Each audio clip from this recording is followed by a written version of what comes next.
mbokk yi ci ligne bi ñu laaj si question yi su ko defee grand texe mun ko tontu mbokk mi ci ligne bi bisimilah.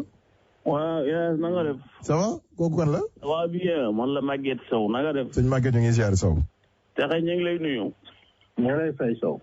waaw dama doon laaj rek ba xam est-ce que Sénégal maanaam mën nañoo yokk parce que temps bi ñu war a bindu maanaam ñu war a bindu dañoo bari lool est-ce que mënuñoo demaat code pour ñu may leen beneen dale pour mu gën a yaatu parce que nit ñi mënuñoo bindu est-ce que am nañ droit pour def loolu. ok d'accord ñu jëlaat keneen sëñ Maguette Sow jërëjëf laaj bi laaj la mbokk mi ci ligne bi bisimilah. salaamaaleykum. waaleykum salaam. waaw maa ngi lay nuyu waay. ñu ngi lay fay. dégguñu ko. yëkkatil baat bi nga baal ñu. allo. waaw yëkkatil baat bi. maa ngi may dégg léegi. waaw ñu ngi lay dégg. waaw maa ngi lay nuyu di leen grand texe di leen siyaare ci at mu bees mi. ñu ngi lay ziar. jàmm ak xewal ñu fekk ko yu bëri bëri. amiin yaa rabbal aalamiin. fekk alxuraan ak mboolem jullit. amiin bisimilah. bon damay laaj affaire kii boobu wàllu comment kii bi opposition yi. maanaam pour ñu seen ànd nan la mun a demee. xam nga sama classe gi nga xam ne ñoom coow kii politiciens yi daf lay gëtan na classe bi Abdoulaye Wade PDS doole ji mu am ak ni mu kii nga xam ne tey moom dëgg li dëgg tey dëgg moo fi war a nekk njiit ci opposition. bu fekkee ne bokkut ak ñee aussi beeru ñeneen nekk fële ñoom itam kenn ku si ne si xëccu xam naa coow moo nar a bëri mais noo ko nan la ñu mën a àndi peut-être xam nga ne du dem di ànd ak kenn di léegi laaj ngay def wala da ngay contribution yi tamit laaj bi. damay laajaale. lan mooy waaw ñëwal ci laaj bi rek coow leen nar a bëri rek. ñëwal ci laaj bi nar a bëri. waaye seen kii boobu nan la mun a demee. nan la mën a baaxee parce que kenn ku ci ne da ngaa bëgg a jiitu. loolu mooy coow bi problème yi ñu am mooy kenn ku ci nekk da ngaa bëgg a jiitu. léegi la léegi laaj bi rek. laajal laaj bi ñu tontu ko quoi. kon kay laaj bi may laaj kay mooy. ndax kenn mën na fee nekk jiitu kii maanaam politiciens yi. ci opposition bi PDS. waaw kuréel PDS. kuréel PDS. ndax war naa nekk loolu yéen wul maanaam sax. d'accord te moom nee na bokkul seen ndaje fii. d'accord jërëjëf. bëri rek. d'accord jërëjëf. waaw grand donc ñaar yooyu la benn bi moom. laaj bu mujj bi laay njëkkee. am nga golo nag am na lu ko doy. golo. mu am na lu ko doy ma nga sa njopp waxtal ba wante moom sanguwul. waaw donc loolu laay tontu si laaj boobu. xëccoo ci parti d'opposition yi. xëccoo ci parti yëpp. xëccoo ci politique. loolu mooy essence xëccoo. xëccoo.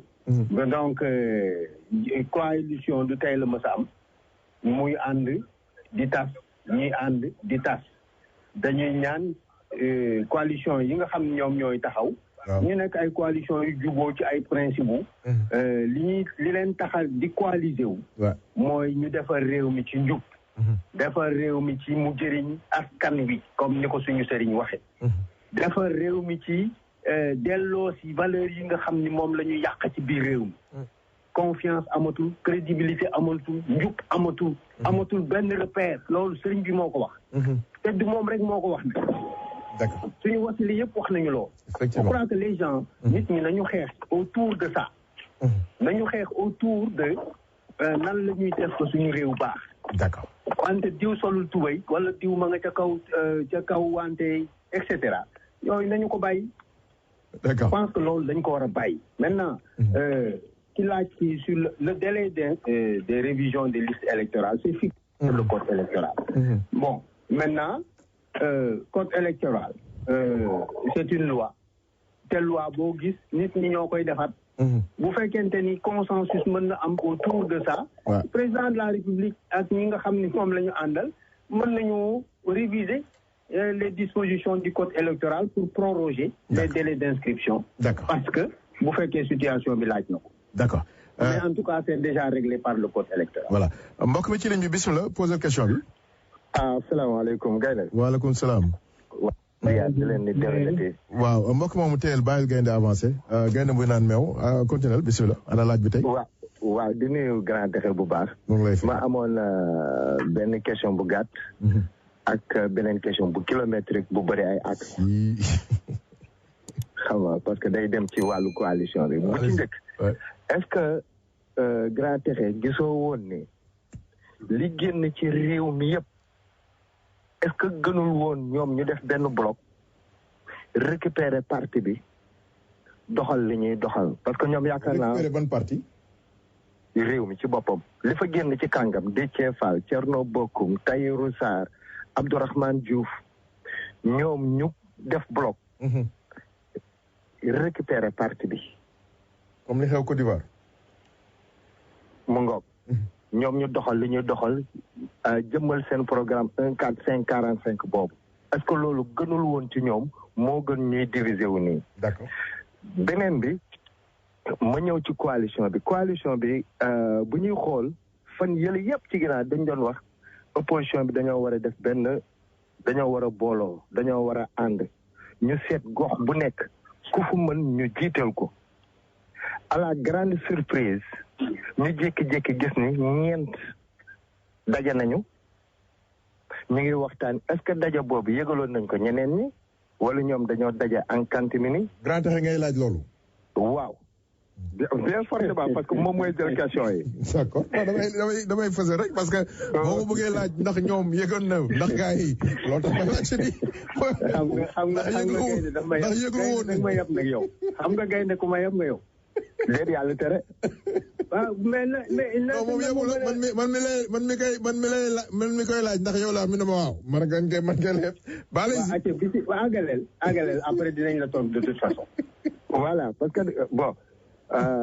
dañ doon wax ni dañoo war a dajaloo def benn say gox bu ci nekk ñu seet ku fa yeyoo ñu jiital ko problème bi mooy opposé wu ci nguur gi fi nekk ñu jékki-jékki mais loolu àggaguñu ci sama waay non loolu lañ doon wax fan yi yëpp waaw mais man loolu àggaguñu ci am nga coalition waaw mais nag li ko chamboulé mooy ñeent ñi ñu dégg ni daje nañu loolu tax frustration ñeent wala ñett. waaw léegi man nan nga bëgg ma xam dafa nànk gay naka nga bëgg ma xamee ni Khalifa Sall sol na dàllam dem seeti Ablaye Wade Sonko sol na dàllam dem seeti Bougane wala et cetera loolu kan Serigne Moustapha lan moo ma mën a wax ni ma man Serigne Moustapha waxtaan na ak Ousmane Sonko kañ la ñu gisee waxtaan na ak waa kër Abdoulaye Wade kañ la ñu gisee. waaw loolu mënut a nekk sama fond question sama fond raisonnement. allez-y.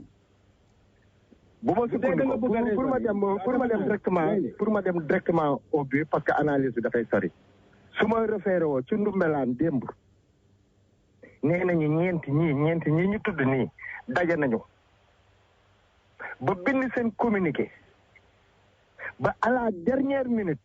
Ousmane Sonko moo téye signature am.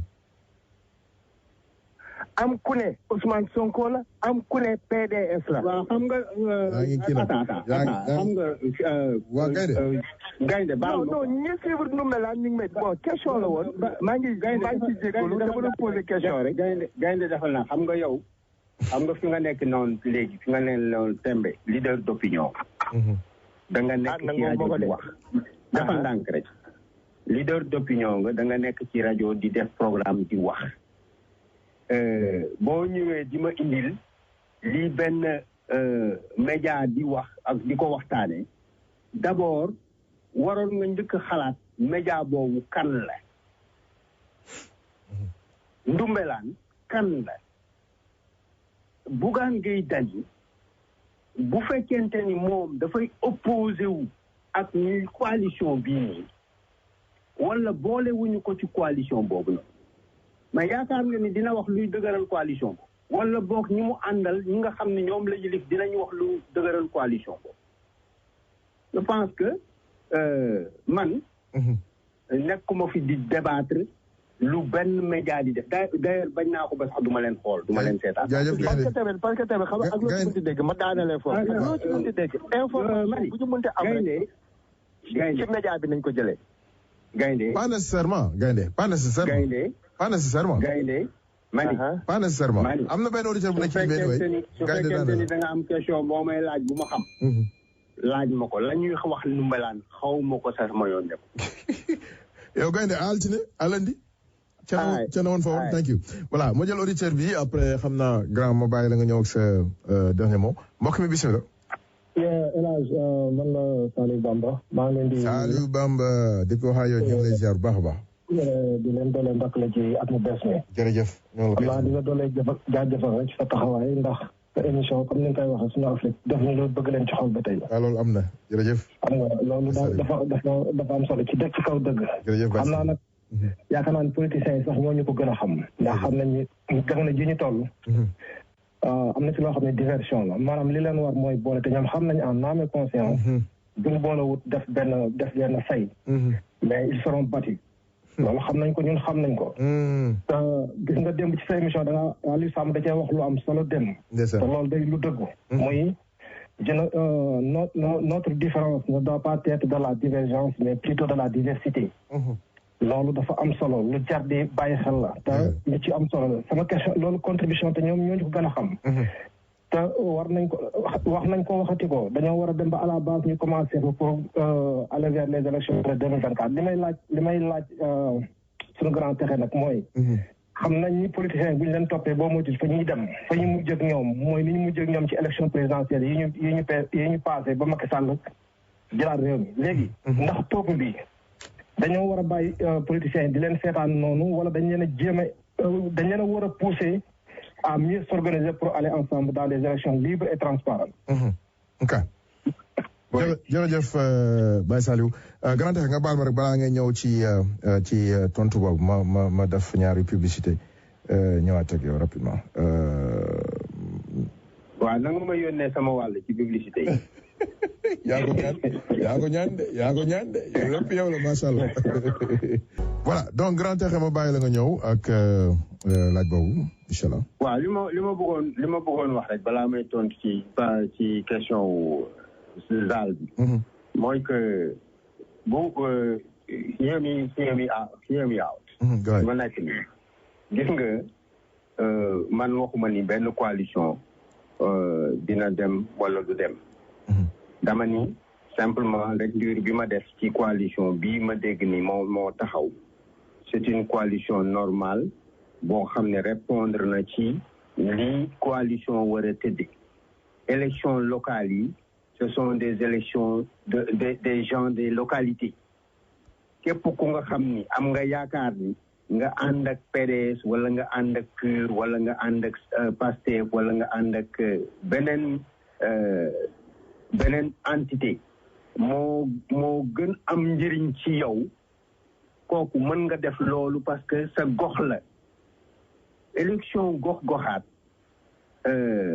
daanaka coalition yi li ñu war a mën a def rek mooy que ñu assuré wu ni ñoom ñëpp kenn ku ci nekk ci nga xam ni moom mooy enjeu bi dëgg muy les grandes villes les grandes capitales war nañ ko mën a gagné ñu gagné ko donc loolu xam nga sëñ Moustapha Sy bi ngeen ko déggee muy wax da ngeen ko dégg mu ni ci coalition bii ñun mairie Tivaouane la ñu bëgg a jël. moom wax na ambition am kon. alors donc ñeneen ñi nga xam ni kenn ku ci nekk am na foo jaar am na fooy gagné. mais loolu moom mooy doon sa enjeu moo tax ma ni ci sama njëlbeenu wax mapping bi moo gën a am importance bu ñu xasee def mapping bi ba situé kenn ku ci nekk fa nga am doole wala fa nga ëpp doole. négociation bi dina yomb parce que li ciy des mooy nga recruter candidats yi. parce que bu leen ci kenn nax élection locale comme ni muy demee foofu ci yéen noonu lay demee ci réew ma de. parti yi ak organisation yi dañuy recruter ñi nga xam ni jàpp nañ ni bu ñu leen tabbee jàppale leen ñoom ñu gagné fa seen fa ñu dëkk. voilà loolu mooy xew. alors donc qu'on vienne pas me dire que est-ce que ñi waxtaanoon nañu ndax dañuy non moi je pense que fi ñu toll nii ñun dëgg nag mooy que fexe ba ñi nga xam ne ñoom ñoo ñuy déglu suñu Afrique ñu jox leen suñu xalaat ci ni ñu gisee naka la mbir mi tëddee. mën nañu ci am lu ñu wax muy dëgg wala du dëgg. mën nañu cee juum. mais dans mon âme et conscience quand je fais une analyse dama koy def en fonction des faits yi nekk ci suma kanam du dëgg. donc man nekkuma di gisaane wala may def damay wax lu nga xam ni loolu la fait yi wone joxe ci suma position en fonction du contexte et ce contexte boobu noonu moo waral ma wax ni ñëpp ñu nga xam ni dañoo bëgg a dem dans des élections locales nekk ay organisation yu ndaw seen intérêt mooy ñu jëfandiku ci grande coalition bi nga xam ne ñooñu def nañu seen preuve ils sont établis léegi nag bon on va voir naka la affaire bi di avancer mais li ma xam te xam ko daal mooy que Ousmane Sonko ak lu mu bon def na preuve parce que dem na élection natt nañu ko. Ah oui. PUR def na preuve dem na élection natt nañ leen. et dama jàpp sax ni PUR seen candidat moo nekkul woon candidat bi gën ci ñoom. Ah oui. ah mais oui. dama jàpp ni. bu fekkoon te ni PUR réellement. def nañu vetting bi war. ba tànn candidat. Imaginez par exemple. waaleykum salaam. bu fekkoon te ni PUR dafa tànnoon. malgré seeni organisation yu différent. waaw. sëñ Moustapha tànn sëñ Mansour Sy Djamil pour mu nekk seen candidat. ça fait la différence. C'est une hypothèse que je te donne. non bien sûr. te du moom rek. te du moom rek. nga xam ni koon la indi woon Senghor dem ballottage ak Cheikh Tidiane dafay am.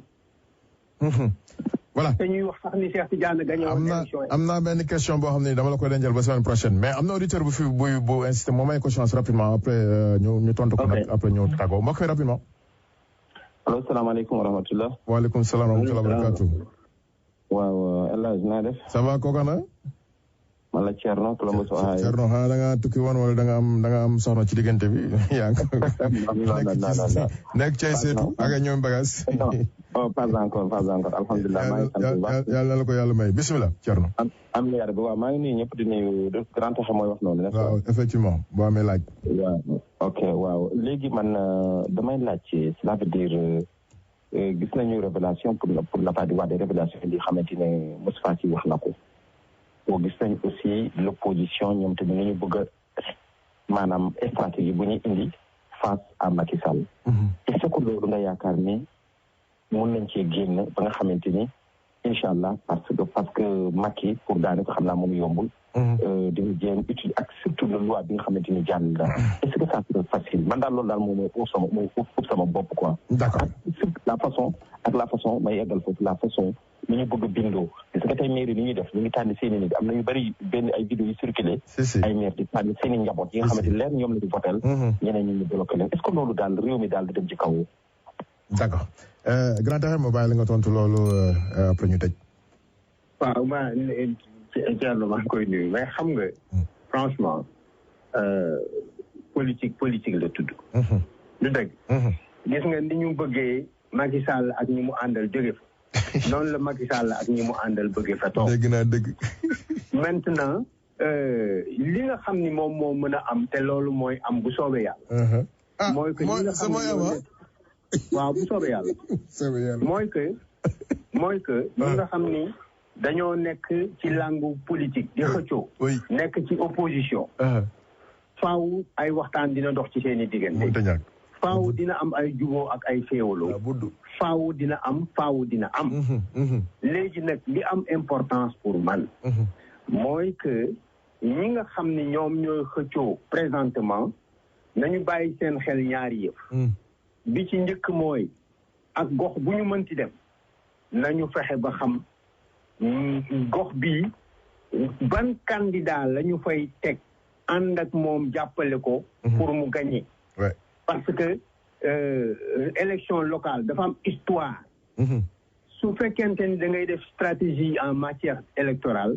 da ngay xool histoire gox bu nekk. d'accord da ngay xool contexte gox bu nekk ci jamono boobu may wax ak yow nii. da ngay xool les forces en présence. soo defee loolu ba pare.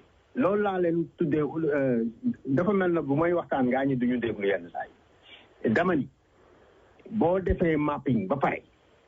xam fenn fu ci nekk parce que man depuis 3 mois maintenant dama laajoon te Ngouda Sall laa ci gërëm loolu mu yónnee ma les résultats des dernières élections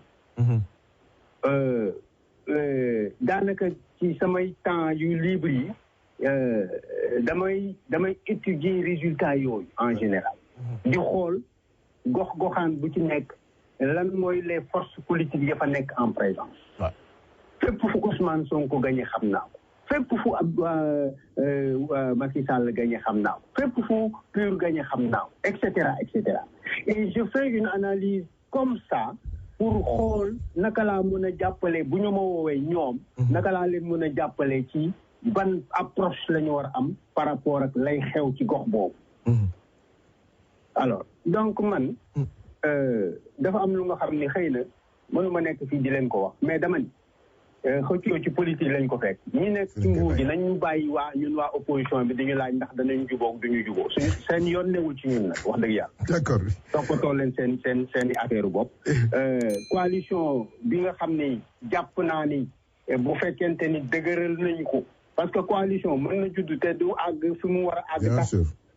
bu fekkee dëgëral nañu ko li ñu war a def rek mooy ñaari yëpp ñi nga xam ne ñoo ci war a bokk ñoom bu ñu tàyyi ci dem seeti leen pour ñu bokk ci te bu ñu ci bokkee nañ leen jox cëru ñoom ñu wax leen gox bu ci nekk lan la ñu fa bëgg négociation lay loolu di laaj et dans ces négociations ne kenn ku ci nekk yaatu dënn am yërmande parce que résultat bi mooy ñu gagné ñi fi ne c'est tout on a compris loolu mooy résultat bi alors yow nag Alaaji bu fekkee da nga bëgg nekk candidat mais wax ma ko rek man ñëw bu la Kaolack après gars yi wat la nel nga ñëwaat toog New York non man kay liñ ma wat ci nel doy na sax waaw fi ñu toll maa ngi sant yàlla bu baax a baax man kay dañ ma bàyyi ma toog rek alhamdulilah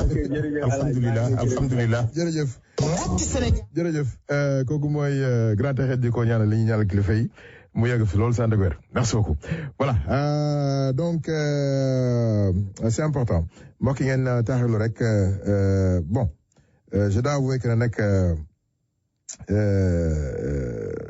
watnel bi sax moom de ko dégg ndax man am na ñu ne ko sama leader di waxee ñoo xam ne tane nañ leen parce que ñun en 1 mois lañ préparé woon suñu nañ def suñu campagne 1 mois c'est teewul wax dëgg yàlla fu ñu tuddee ñëpp tudd nañu fa c'est loolu sant yàlla la xam naa ne moom bu dem doon tey bu ñu préparé woon mais nag bu ma ko waxee xam naa duñu ma gëm maa ngi sant yàlla bu baax a baax bi nga xamante ne ni falu ñu ma député ndax assemblée nationale ba ma gis ne c'est pas pour dire quoi que ce soit xalifa bi wax na mais sant yàlla en tout cas man sama leader mu ngi wone boppam bu baax a baax c'est ñëpp apprécié nañ ko sax xam naa ne tey tamit bu yàlla dogaloon ma dem fa lu dinaa def lu mel noonu mais ñu ngi sant yàlla même bu dee demuñu assemblée nationale ñu ngi fii ci diaspora bi di def suñu liggéey mais maa ngi sant yàlla bu baax a baax sax xam naa ne bëri naa ci morom alhamdulilah rabbil alamina wax dëgg yàlla ñu wax ko humblement sant yàlla bu baax a baax xam naa ne daa jotagul woon rek comme ni nga ko waxee candidat boobu nekkoon ki gagné finalement foofu ci Zimbabwe su ma jëmul 6 ans mu ngi doon wut amu ko waaye nañ jàpp ne man du ma dellu ginnaaw mais man Afrique laa bëgg a xool nu may fexe ba doon président Afrique xanaa wax day jeex si jàmm ak salaam alors mbokk bi rapidement. waaw grand sène. mais El Hadj fan la ma député kii ne assemblée maa ko mën a faj. xamante ngeen yéen ñaar daal. man rek la ragal. dinaa la boole grand Ousseynou Konté comme ça ngeen xool doon di gérer la situation. xamante ngeen bu ma gisee sax dañuy muuslu. non danañ la boole ci coalition 2024 bi ñu xool nu mu fay demee incha allah. non man nag xamaluma benn parti. non xam naa. xëy na Aïda Mbodj laay supporté xëy na. Aïda Mbodj yàlla baax na grand sëñ.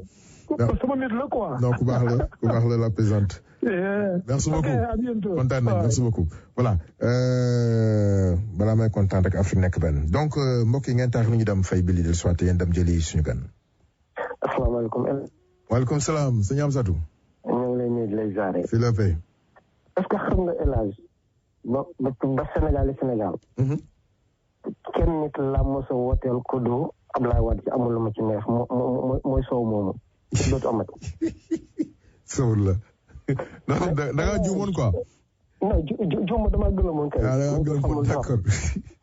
kenn mais El Hadj est-ce que yow coalition Bougane moom wax booloon ko ci coalition daal bi mën na mel ni mu defoon soli bootam dem ci ndox mi ñi nekk ci ndox mi waxuñu wax yi jéem a dindi nit ñi ci ndox yi di wax ay coalition ñi nekk ci ndox mi di dund ci ndox mi yaakaar nga ne dana voté waat du demoon day jox waat seen gox boobu daan ko jox mais dafa nekk en tout cas ñii dañuy dox ci askan wi ñëru leen yow bëgg a dëgg askan wi ñëru leen coalition ñàkk coalition daal fi mu nekk du période tam fi mu nekk ñi nekk ci ndox mi nañ leen génn ci ndox mi jox leen ci teg leen ci conditions yu baax ñu dund comme Sénégalais yëpp am jàmm nekk am droit yi Sénégalais am moo gën foofu nekk fi ay coalition boo xam ne benn booy baa nga Qatar kenn kaa ngi da la yëpp Sénégalais daal jërëjëf merci beaucoup voilà nee na benn booy baa ngi Qatar keneen kaa ngi xaw fan. New Yorkers, starting the week of August 16th, people 12 and older will be required to show proof of vaccination to enter some of New York City's favorite indoor venues and businesses. To enjoy indoor restaurants, bars, gyms, movie theaters, Broadway shows, museums, and more, you will need to show proof of at least one dose of a COVID-19 vaccine. You must show your CDC vaccine card, the New York City COVID Safe app, New York State Excelsior Pass, or other official vaccine record. The highly contagious Delta variant is here in New York City. Protect yourself and others. Get vaccinated today. The COVID-19 vaccines are free, safe, and effective. Visit nyc.gov/vaccinefinder or call 877-VAX4-NYC to learn where you can get a COVID-19 vaccine. Voilà, jërëjëf kon nag ñu ñëw génn ci des programme bi ñu ngi dellusiwaat ak yéen ci niñ ko defee day man maa ngi am ci ligne bi borom Sénégal ñoo far Pa Assane Seck Pa Assane maa ngi lay nuyu bu baax a baax di la wax déwénati ci tam xarit bi nga xam ne génn nañ ci wante tamit foog naa ne boobu ak léegi jotuñu la ci rajo bi maanaam on the air jàllale li ñu bokk foofu ca Yoff Lay Lay Matar kon nag bàyyi la nga nuyoog mbokk yi ñu dugg ci waxtaan bi. bismillahi rahmaani rahim asalaamaaleykum rahmatullah alaaji. waaw les ziar. ñu ngi laa nuyu bu baax di la ziar. di la wax noo bokk lépp. ba waxee si Sénégal nee naa si sa wàll. waaye noo ko bokk. dëgg la. daa am benn borom xam-xam bu mag ba ñoo wax Modou Mbacké Thiam moo wax benn wax bu am solo. mu ne ma diggante Abdoulahi la Abdourahim Assane Al Assane ak ki nga xam ne moo la Mouhamadou Makhtar.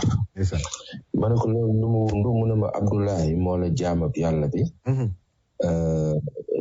Abdourahim ba jóge fële si Canaba moo la jaamab yàlla bi ñu sant. mu teg ci ne ma Assane Al Assanat moo la jaamab yàlla bi ñu wax na jëf ju rafet. boo waxee jaamab yàlla bi ne jaamab yàlla bi ñu sant daal na luñ ko sant ñu ne lu rafet. mu ne Mouhamadou Makhtar mooy kanu yónnee. mu ne ñeent yooyu mooy li nga xam ne xew na fii ci premier jour Muharram fii ci Sénégal ñaar dem ñaar ñëw wutu leen. te ñeent lay doon ñeent di chiffre Cheikh Ahmad Bamba. ñeent di 4 di signifié yu bëree bëri donc tënk la rek pour wax la Sénégal li fi ne ci yiw ak barke dafa yéeme. te malheureusement ñun ni ñu koy waxee sax xamewuñ ko noonu. donc di la ziar bu baax di nuyu ñi déglu ñëpp di wax ne ñu ngi baalu ak ci at bu bees bi ñu dugg di ñaan yàlla mu may ñu fekk ko ba setaat yi tal ko. amiin ak Seydina wax. sallallahu alayhi wa sallam jërëjëf. waaw xam naa ne dañuy tënk waxtaan bi mbokk yi xam naa du ñàkk boo leen bëggee woote après ngeen woote mais tey dañuy gën a tënk waxtaan bi xam naa li gën mooy ñu déglu la tey foofu lay appee donc bëgg nañ vraiment laaj la surtout ci marché Sandaga bi nga xam ne ñëpp xam nañ ko ñi juddoo Dakar rek ñu yoroo Dakar rek ñi dëkkoon ci région yi même bu dee Dakar bi ngay ñëw ji jël avion bi di ñëw New York lu mu gàtt romb nga Sandaga wala dégg nga Sandaga bëgg nañ ci vraiment nga ñëw ceeg ñun dina nekk am solo. waaw Sandaga day def na li ñu koy wax sax daanaka bâtiment boo xam ne dafa bokk ci patrimoine de l'UNESCO. mu ñu jàppee ko noonu waaye ndax man dama bokk si ñi gëm ne UNESCO UNICEF FMI Banque mondiale institution de Bretton Woods la ca des ñooñu ñëpp seen bopp leen tax a jóg lu ñu protéger du tax loo xam ne ñun suñu intérêt bu ñu ciy gagné la bu maanaam tey Sandaga léegi Sandaga bi mu doonee patrimoine UNESCO ba tey lan la Sandaga am ci UNESCO dara pour wax rek ne ay titre la yoo xam ni parfois damay jàpp ne dañu koy sax naxe parce que ci wàllu xantal ak njëriñ amuluñu benn njëriñ mu ngi mel ne tey ñu ne la Gorée ak Saint-Louis UNESCO da ko reconnaître comme patrimoine mondial historique nangam mais autant liñ ko reconnaître autant taxawaay biñ ci war a am ba war a tax ñooñu Gorée Saint-Louis ak patrimoine yu ni mel am benn représentativité ak benn doole bi ak benn force bi taxawewuñ ko noonu fekkee am na itam demeewul ni mu war a demee donc juste dire que ay titraay la yoo xam ne parfois daf ñuy xaw a réeral génn ñu sax ci objectif principal bi ñuy daaneel Sandaga man je me suis dit bâtiment la boo xam ne dafa dangereux war nañ ko mën a réflexionner wala ñu xool ñu koy def bu fekkee dañ koy daaneel ñenn ñi défendre UNESCO ci benn sens dañ naan dañ ko war a rétablir mu mel ni ko nga xam ne noonu la ko UNESCO reconnaître ñun suñu ay bâtiment UNESCO moo ko war a reconnaître c'est-à-dire que UNESCO bâtiment yi mu reconnaître yëpp yan bâtiment la mooy yi tubaab bi defaroon ñun suñu ay bâtiment UNESCO reconnaître ko kon xam nga UNESCO ñun faalawuñu UNESCO ay bâtiment culturel la faale donc ci jàngat rek Sandaga li ma ko jàppee man mooy ci jamonoy colon ya lañ ca soxla woon moo leen ko taxoon na defar léegi nag ñun buy ñëwee Sandaga dañ ko war a jël adapté ko à nos réalités à nous selon nos besoins daaneel Sandaga ak ñàkk daaneel Sandaga li ci gën a important mooy ban njëriñ lay am pour population sénégalaise beneen bi mooy que am na benn xëccoo bu ci juddu diggante mairie de la ville Dakar ak mairie Plateau mais mairie Plateau kan la Alioune Ndoye proche du pouvoir mais mairie Dakar kan la Soham Wardini une proche de Khalifa Ababacar Sall. Si on retourne à ce qui s'est passé il y a 3, 4, 5, 6, 7 années ci ginnaaw on va dire de 2014 à 2021 maintenant quelqu'un comme Khalifa Ababacar Sall ñëpp xam nañ lu tax ñu xeex Khalifa en 2014 su fekkoon newoon na rek damay nekk maire ci liste Benno Bokk Yaakaar kenn du ko mos a dégg coow ak Macky Sall mais dès lors qu'il a affiché ses ambitions disant que dafay dem ak liste bopp ci lañ ko maire boobu jur tey problème mu Sandaga bi ak leneen jur ñu xeex ko ci assemblée xeex ko partout ba def ko juste un petit citoyen boo xam ni voilà il ne jouit que de ses droits civiques nii mais pas de droits civiques pouvoir lui permettre tey de mu nekk boo xam dafay laaj nguur gi et cetera mais loolu ñëwagul damay wax rek ni lii xew Sandaga problème bi ci am diggante Alioune Ndoye ak Soham Wardini du lenn lu dul benn nguur boo xam ni moom jàpp na ni lépp loo xam ni dafay nekk source de revenu buy dooleel benn leader bu mu munti doon dans ce pays bu doon ko bokk ak moom kooku waru am source de revenu boobu loolu mooy problème Sénégal mooy benn président boo xam ni jàpp na ne El Hadj Ndaw mii benn homme d'affaires bu bokk su ko jegewul àndul ak moom homme d'affaires potentiel la boo xam ne mun na soutenir beneen leader politique et ça dafa nekk nattu sax laa koy tuddee boo xam ne moo dal président Macky Sall mooy le président Macky Sall a écrasé tous les hommes d'affaires de ce pays c'est-à-dire que képp ku xam ne yàlla defal na la teraanga as we speak fi ñuy waxee nii looloo fam dama lay wax ne la alaaji homme d'affaires bu àndul ak Macky Sall au Sénégal jamono bii te ànd bi ngay ànd ak Macky Sall nga fësal ko di politique ñu naan am nga base ak yaa ngay bouger yaa ngay joxe et cetera au nom de Macky Sall kooku ci deful sa business sooke na loolu moo taxawal Sénégal jamono bi alaaji donc Sandaga benn du sax épiphénomène benn la ci épiphénomène yi am ci Sénégal ci régime président Macky Sall mooy que malheureusement ni président bi jàppee politique mooy na ñëpp ànd ak man ku àndul ak man ba tu dois pas exister quitus fiscal bi nga xam ne am na en 2012 président Macky Sall ñëwee lan la au niveau de la trésorerie nationale mooy que alaaji 2 millions sax boo koy génne banque dañ lay laaj fu xaalis bi jóge 2 millions de francs dañ la naan fan la xaalis bi jóge au nom de quoi tey jii nii kan moo mën a taxaw président Macky Sall ne ko fan la sa xaalis jóge kooku mën a laaj mais moom imposé na ay normes yoo xam ne dañ koy laaj Sénégalais yi. D'accord loolu jur tey homme d'affaires yeeg borom xaalis yi ñu bëri lëlu ñenn ñi laqatu ñenn ñi préféré toog di xool. dëkk bi taxaw. voilà léegi Sénégal ñoo far je pense que tamit crise bi gis nañ ko les choses ne bougent pas comme ni nga ko waxee dem nañ ko président woote ko pour toog xool solution mais remaniement. ñu bëri koy ruumanaat di wax ne que ne mënut a ñàkk parce que ak poste premier ministre bi nga xam ne daf ko génne woon mu mel ne fi toll ni moom il peut pas gérer seul quoi c'est-à-dire lan ngay xaar ci loolu lan lañ ci mën a xaar. mais Alaaji pourquoi nit ñi di wax comme si dafa am lu changé de 2012 à 2021. oui ñaata premier ministre président Macky Sall la am Abdoul Mbaye Aminata Touré ak kan le dernier Abdallah Boun Abdallah Dionne ñetti premier ministre ci 9 années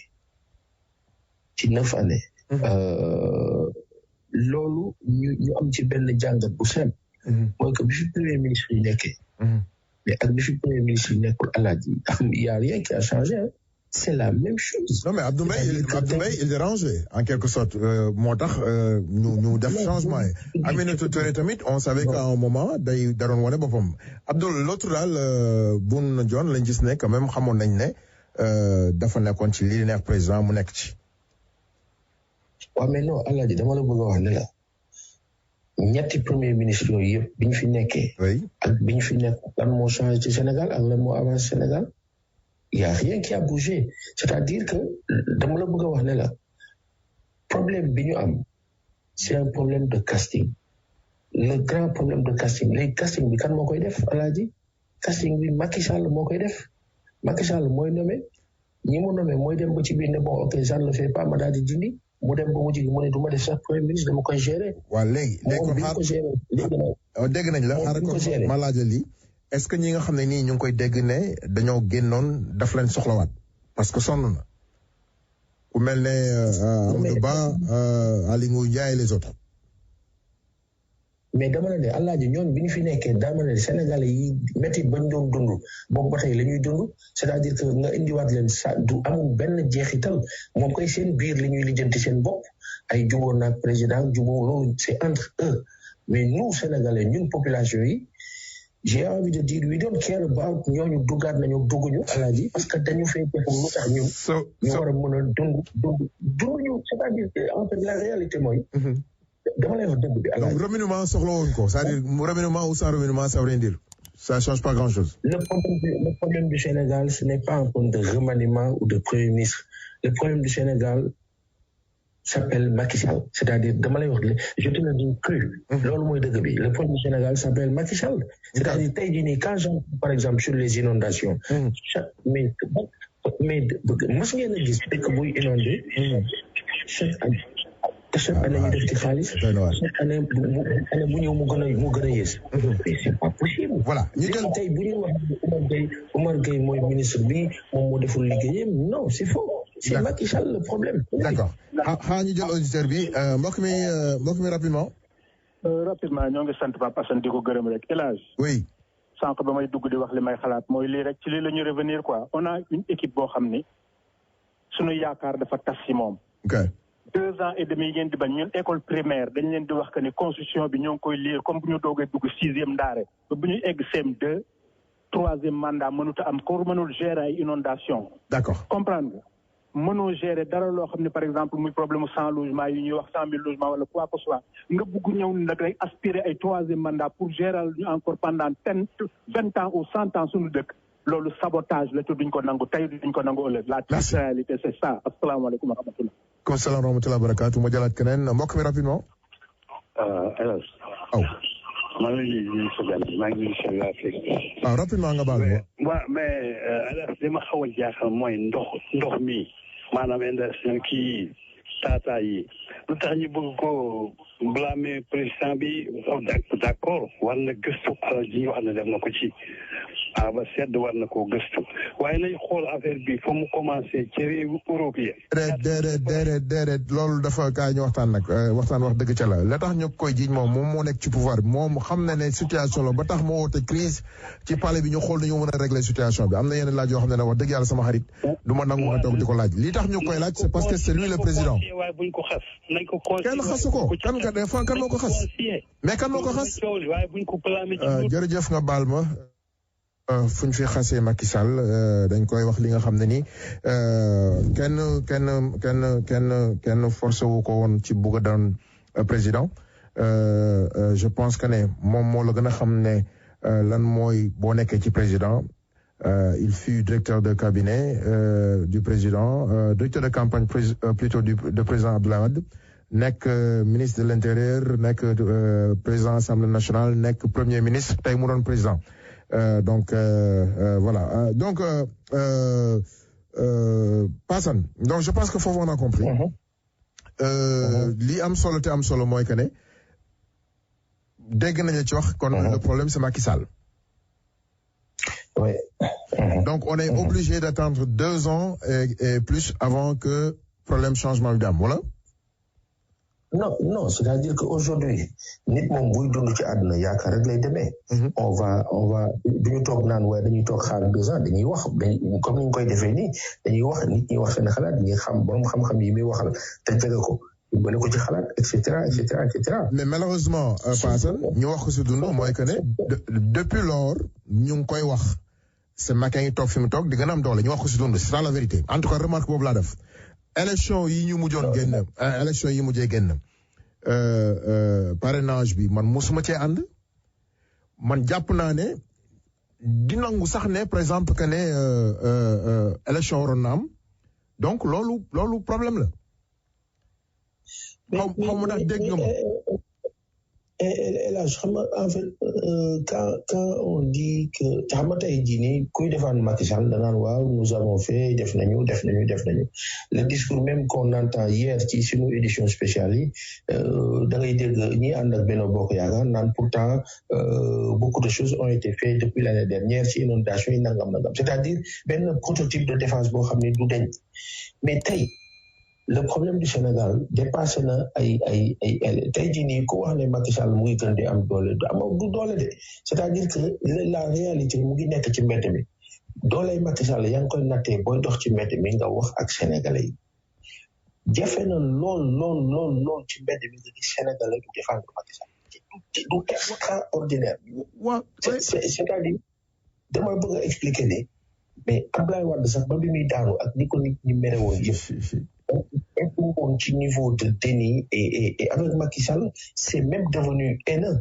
da ngay dégg sénégalais tey jii ñun dañuy toog ci télé bi di ñaanal Macky Sall yàlla sàmm ka ci kaw fan wu gudd wér xéwal ba yaatu ak jaboot ga barkeel yàlla defal ko sutura ba mu def magistère am ci jàmm ak salaam mais loolu su doonu empêché ñu wax ne que def na lu baax wala deful lu baax le constat mooy que 1000 sur 1000 su Macky Sall defee benn bu baax wala ñaar wala ñett mais 700 et poussière ya wala boog on va dire 99 virgule nangam doon problème bu ñu kenn wax ne dañu war a wax lu baax lu muy def wala def non c'est-à-dire que aujourd'hui l'échec est total dama lay wax alaaji loo xam ni man boo dindee li may wax nga dem ci mbedd bi nga laaj Sénégalais yi l'échec du président Macky Sall est total loolu kenn mënu ko dindi waaw léegi le malheur mooy l'échec est total ñi ci mbedd mi ñu ngi wax mais comme ça a toujours été le cas amuñu seeni carte c'est ñu ci gën a bëri ci ñoom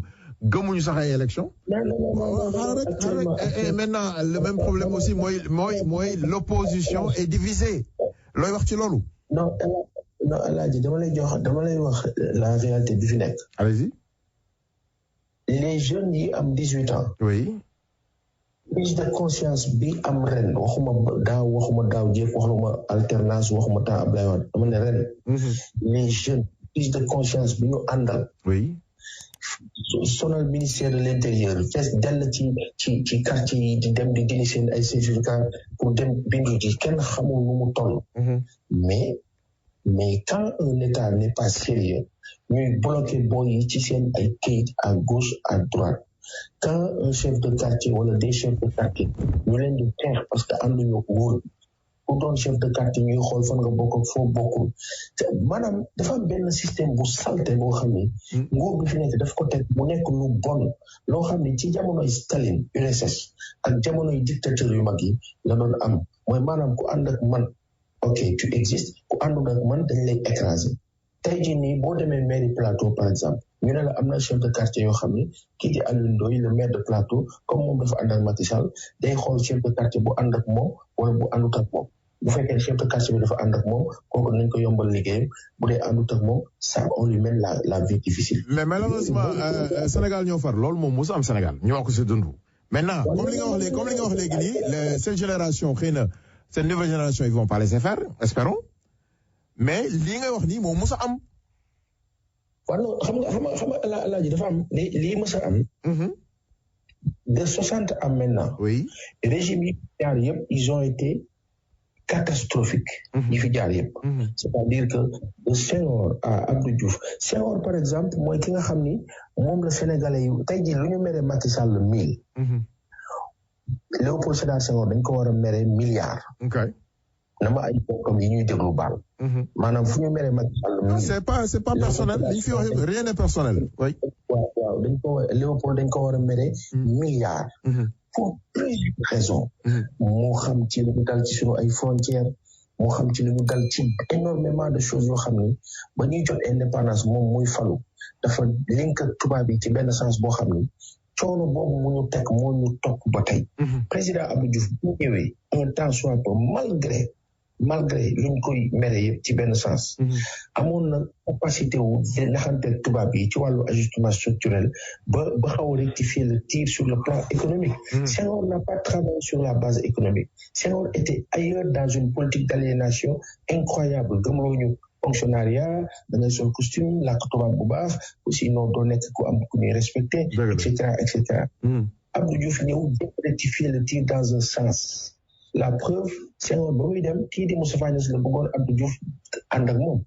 Diouf a changé de veste à ce niveau-là pour plusieurs raisons tey jii nii Moustapha Niasse boobu ak respect bi ñu am ci moom moo jiite Assemblée nationale on a vu le résultat donc à la limite on se dit Abdou Diouf avait raison de ne pas s'être allié avec lui ci jamono boobu. Après boo ñëwee ci contexte bi ñu toll maintenant Abdoulaye Wade moo ci amoon un sens patriotique hyper fort. boo xam ni Diouf était beaucoup plus stratège et intelligent ci benn sens parce que tubaab bi dañ ko tënkoon muy naxante ñoom Abdoulaye Wade moom ñëw am benn genre fippu boo xam ne li ko ci dimbali mooy contexte ak mondialisation bu xaw a ubbeeku tuuti. Macky Sall ñëw nag moom am toutes les chances du monde de réussir malheureusement tubaab ndekete wóoraat na ko ndomb ba tënk ka tënk boobu ñu ko tënk nag tey moo ko jural tey Sénégalais yi mere que malheureusement il a préféré exécuter des plans yoo xam ne tubaab yi ñoo ko teg au détriment de son peuple à lui te fa muy mujj du neex ci moom mu leer nañ ñi koy jàppale ñëpp fa muy mujj du neex parce que alpha ou bêta le peuple aura toujours raison. mu ngi suñu kanam comme ni nga ko waxee maintenant comme ça nee nga moom le problème c'est Macky Sall. ñu wax ko si dund bateau bu nekk capitaine ba mooy responsable mais comme ni ma koy waxoon sànq rek grand texe wax na ko léegi tamit les gouvernements présidents yi pouvoir yi toujours dañuy jéem a xool comment diviser pour régner au temps de Abdoulaye Wade on a vu que il a tout fait pour que Niasse ak Tanor bañ a ànd. Maintenant, cette opposition-là, aujourd'hui, déjà, nous commençons à diviser où? Je me demande, est-ce que nous avons dit dolel Macky Sall? Maintenant, man yagana quoi? Qui sama khalat? Bougat, bougnou dem ak mom ci élection da len di gagner. Koku mom, pour mu leer quoi. Parce que déjà ñu ngi wax ne élection yu leer du fi am. Ñom opposition bi ñu koy wax. Wa mané man xawma yàlla ñu yàlla may fekkee tal bu ñu demee élection Macky Sall gagné ou pas mais benn affaire laa lay wax xaw ma dana gañe xaw ma du gañe xaw ma dana bokk xaw ma du bokk waruta bokk déjà waruta bokk ci élection yu war a am présidentielle loolu moom xelam sax waru ci dem maintenant le problème mooy ils sont en train de tout faire pour loolu am malheureusement li waa ji wax sànq mooy dëgg ku mënuta ñu jël ci inondation sur une dizaine d'années su ne dina defar réew kooku dafay nax waa réew mi voilà. C'est-à-dire, au bout de 2 mandats, vous ne parvenez pas à résoudre ce problème-là, parmi tant d'autres problèmes. Après, vous allez forcer wat, il faut que vous ayez un ci yoon, vous allez forcer wat. Mais Sénégalais, ils ne connaissent pas ni ci mbedd mi, ñu leen dégg 24 heures sur 24. Ni Sénégalais actuellement, ils ne gèrent pas une opposition au pouvoir. Teel ligne bi rek ñu changer bi del soit ak yow ñu yeggali waxtaan bi bala ñu dem jël gani kon mbokk yi ngeen tax ñu dem changer bi del soit ak yéen rajo Sun Afrique bëgg leen ci xol ba tey